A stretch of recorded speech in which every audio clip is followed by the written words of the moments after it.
ஜனாதிபதியால சட்டங்கள் ஏற்ற முடியுமானா கண்டிப்பா முடியும். பார்லமென்றம் இல்லாத சமயங்கள்ல அவசர கால நிலையில பிரசிடென்ட் என்ன பண்ணலாம், லா மேக் பண்ணலாம்.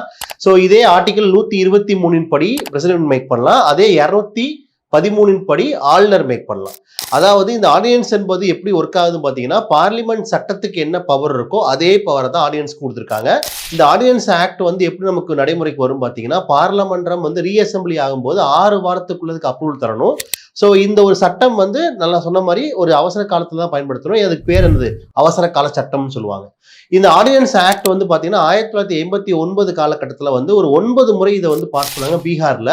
இது ஒரு இப்படி இஷ்யூவா மாறிடுச்சு. ஏன்னா ஒரு ஒரு பயமுறுத்தும் ஒரு கருவியா வச்சிருந்தாங்க.